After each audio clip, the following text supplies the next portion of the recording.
Fudge. Hi again. This is Miku Marmalade, and I am an artist. I crochet and I draw things. And lately, I've gotten interested in making stickers and thought I'd try my hand at selling it because why not?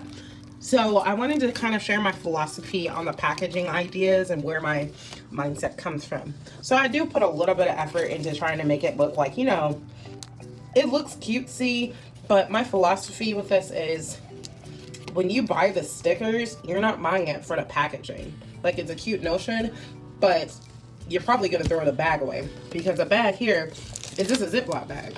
I bought it from Walmart. It's literally just a regular plastic baggie thing with about 100 in them. And I just took some regular it's not cardboard, it's actually acrylic paper or acrylic paint drawing pads. So acrylic and oil paint. So I had tried my hand at acrylic and oil. I really am not crazy about them. I just stick to watercolor. I like watercolor. I do like trying different things. I just didn't care for them as much. Didn't enjoy them. So of course with this, I just cut it down to size. I cut it in half. I also printed some of these little stickers here as well, which, you know, you can just see.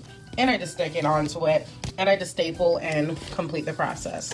So with this, you can see I cut that off, and I had taken it apart to basically take the stickers out to photograph them, but that would be it.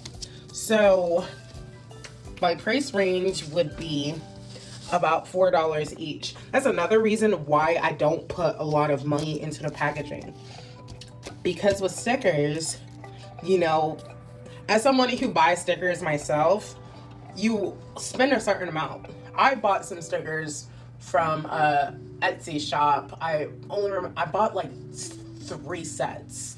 Accidentally had I selected Apple Pay and add the address as my best friend's location. So I just went and bought another one and sent it to my place. But all of those prices are under $5. So I look at it like the cost of making stickers is already really high.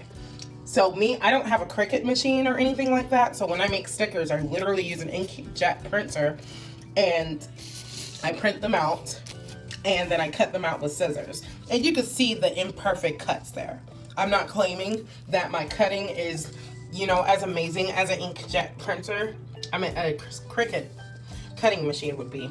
Also, I've learned to use maybe a little less curve lines and do a bit more on the, I would say, more larger things. Like with this, for example, I'm not sure what's going on there.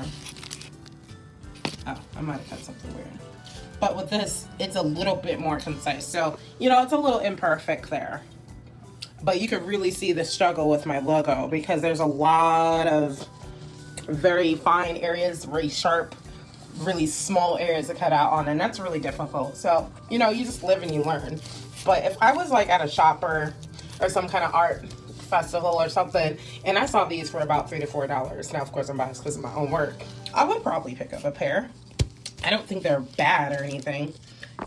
Sticker, sticker, sticker, sticker, sticker, sticker, sticker, sticker.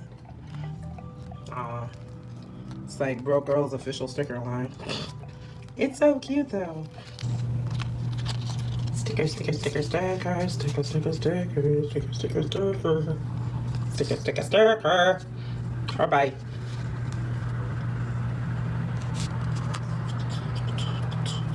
Glossy finish.